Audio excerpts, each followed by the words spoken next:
Hello friends, welcome back to English with Laddu भाई।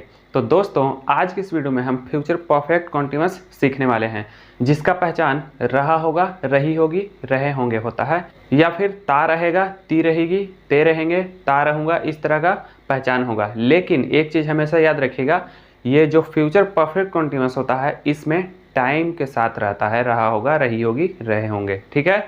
लेकिन सिर्फ कॉन्टिन्यूअस जो होता है वो रहा होगा, रही होगी, रहे होंगे रहता है, लेकिन उसमें टाइम नहीं रहता है, ठीक है। तो चलिए सबसे पहले आइडेंटिफिकेशन देखते हैं। आइडेंटिफिकेशन क्या है? पहचान। रहा होगा, रही होगी, यानी किसी भी सेंटेंस के आखिरी में रहा होगा, रही होगी, रहे होंगे लगा रहेगा तो हम समझ जाएंगे कि फ्यूचर परफेक्ट कॉन्टिन्यूअस है, ठीक है। या फिर ता रहेगा, ती रहेगी, ते रहेंगे, ता रहूँगा, इस तरह का कोई भी सेंटेंस रहेगा किसी टाइम के साथ तो हम समझ जाएंगे कि वो सेंटेंस फ्यूचर परफेक्ट कॉन्टिन्यूअस है, ठीक है। अगर टाइम नहीं रहेगा तो सिर्फ फ्यूचर कॉन्टिन्यूअस होगा, ठीक है। और अगर टाइम रहेगा तो फ्यूचर परफेक्ट कॉन्टिन्यूअस हो जाएगा, ठीक है। तो ये तो पहचान हो गया, ठीक है। अब इंग्लिश का आइडेंटिफिकेशन देखिए। पहचान, it shows the action which will be continue in the future up to a certain time. मतलब क्या हुआ कि फ्यूचर परफेक्ट कॉन्टिन्यूअस जो होता है किसी भी एक्शन को यह दिखाता है कि वो एक्शन फ्यूचर में कंटिन्यू रहेगा किसी निश्चित समय तक, up to a certain time, ठीक है। मतलब जैसे 2 घंटों से वह पढ़ रहा होगा, ठीक है।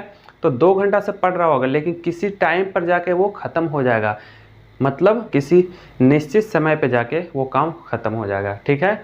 तो यही बात इंग्लिश में लिखा हुआ है, ठीक है। तो चलिए देखते हैं अफर्मेटिव का स्ट्रक्चर, जिसको पॉजिटिव सेंटेंस भी बोला जाता है। Subject plus will have been plus V four plus object plus for या फिर फ्रॉम प्लस टाइम, ठीक है।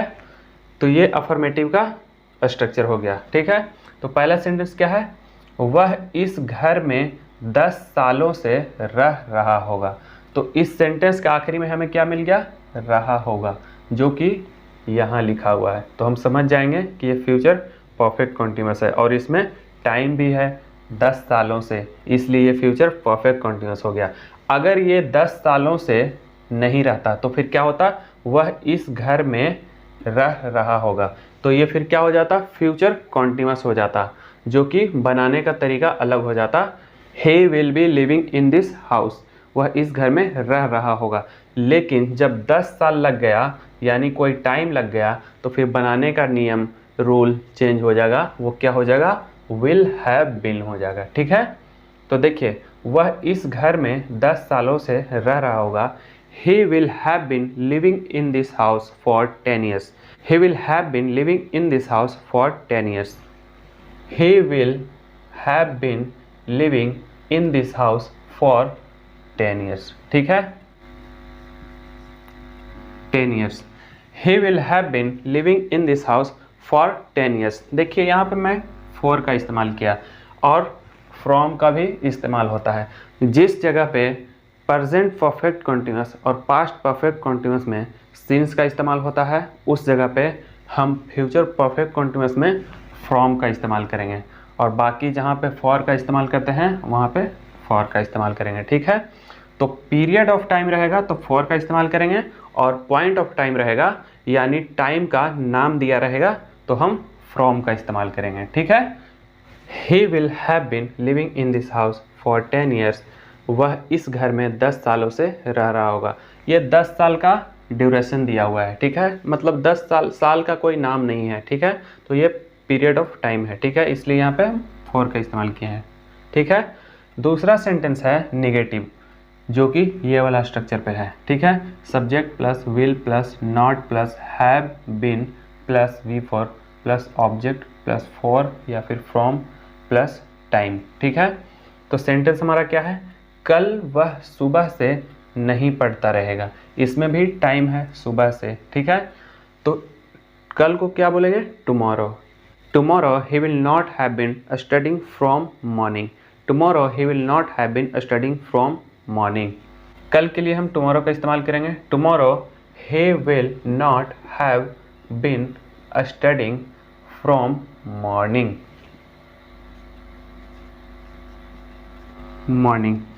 Tomorrow he will not have been studying from morning. आप स्टडिंग की जगह रीडिंग का भी इस्तेमाल कर सकते हैं, ठीक है। कल वह सुबह से नहीं पढ़ता रहेगा, ठीक है। इसमें हम फ्रॉम का इस्तेमाल किए क्योंकि यहाँ पे क्या बताया जा रहा है, मॉर्निंग, यानी पॉइंट ऑफ टाइम की बात हो रही है। तो पॉइंट ऑफ टाइम के साथ हम सिंस का इस्तेमाल करते हैं, लेकिन फ्यूचर परफेक्ट कंटिन्यूअस में हम क्या करते हैं, सिंस की जगह फ्रॉम का इस्तेमाल करते हैं, ठीक है। तो तीसरा एग्जाम्पल क्या है, क्या वह 2 घंटों से खाना पका रही होगी। ये सेंटेंस इंट्रोगेटिव है, यानी इसमें सवाल पूछा जा रहा है कि क्या वह 2 घंटों से खाना पका रही होगी। तो इंट्रोगेटिव का स्ट्रक्चर ये है, will subject have been V four plus object plus for या फिर from plus time plus question mark, ठीक है। तो क्या वह 2 घंटों से खाना पका रही होगी, will she have been cooking food for 2 hours. Will she have been cooking food for 2 hours. Will she have been cooking food for 2 hours. यहाँ पे क्वेश्चन मार्क भी रहेगा क्योंकि इंट्रोगेटिव सेंटेंस है, ठीक है। Will she have been cooking food for 2 hours. क्या वह 2 घंटों से खाना पका रही होगी। तो ये अफर्मेटिव, निगेटिव और इंट्रोगेटिव किस तरह ट्रांसलेट होता है, स्ट्रक्चर के अकॉर्डिंग हम सीख गए, ठीक है। अब हम देखेंगे इंटरनेगेटिव, यानी सवाल के साथ साथ जिसमें नॉट रहता है, वो कैसे बनाया जाता है। और WH क्वेश्चन अफर्मेटिव, यानी WH वर्ड से सवाल किया जाएगा, और WH क्वेश्चन निगेटिव, यानी WH वर्ड से सवाल किया जाएगा लेकिन उसमें नॉट रहेगा। तो इन तीनों को कैसे बनाया जाता है, चलिए देखते हैं। तो दोस्तों ये रहा इंटरनेगेटिव, यानी सवाल के साथ साथ जिसमें नॉट रहता है, उसका structure will plus subject plus not plus have been plus V four plus object plus for या फिर from plus time plus question mark, ठीक है। तो इस पे मैं एक सेंटेंस लिखा हूँ, क्या वह सुबह से नहीं खेलता रहेगा। Will he not have been playing from morning. Will he not have been playing from morning. Will he not have been playing, object नहीं है तो ऑब्जेक्ट नहीं लगाएंगे, ठीक है, from morning. Morning. Will he not have been playing from morning. क्या वह सुबह से नहीं खेलता रहेगा, ठीक है। अगला एग्जाम्पल है WH क्वेश्चन अफर्मेटिव पे, जिसका स्ट्रक्चर ये है, ठीक है। WH word plus will plus subject plus have been plus V four plus object plus for या फिर from plus time plus question mark, ठीक है। तो सेंटेंस क्या है, तुम 2 दिनों से क्यों लिखते रहोगे। इस सेंटेंस में WH वर्ड क्या है, क्यों, यानी वाई। तो WH वर्ड में हमको वाई लिखना होगा, ठीक है। Why will you have been writing for 2 days। Why will you have been writing for 2 days। Why will you have been writing for 2 days, ठीक है। Days. Why will you have been writing for 2 days। तुम 2 दिनों से क्यों लिखते रहोगे, ठीक है। तो ये WH अफर्मेटिव हो गया, यानी WH क्वेश्चन अफर्मेटिव हो गया, ठीक है।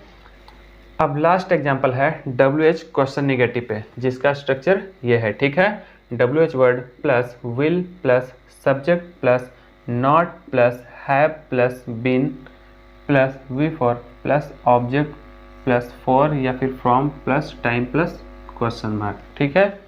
तो सेंटेंस हमारा क्या है, वह यहाँ कल से क्यों नहीं आ रहा होगा। Why will he not have been coming here from tomorrow? Why will he not have been coming here from tomorrow? ठीक है, tomorrow. Why will he not have been coming here from tomorrow? वह यहाँ कल से क्यों नहीं आ रहा होगा, ठीक है।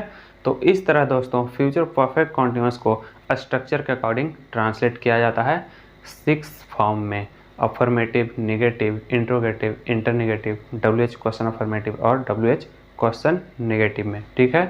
तो आज के लिए बस इतना ही। वीडियो अगर अच्छा लगा हो तो वीडियो को लाइक करें, शेयर करें, और अगर आप इस चैनल पे पहली बार आए हैं तो चैनल को सब्सक्राइब कर लें ताकि फ्यूचर में आने वाले हर एक वीडियो का अपडेट सबसे पहले आपको मिले। Thanks for watching this video.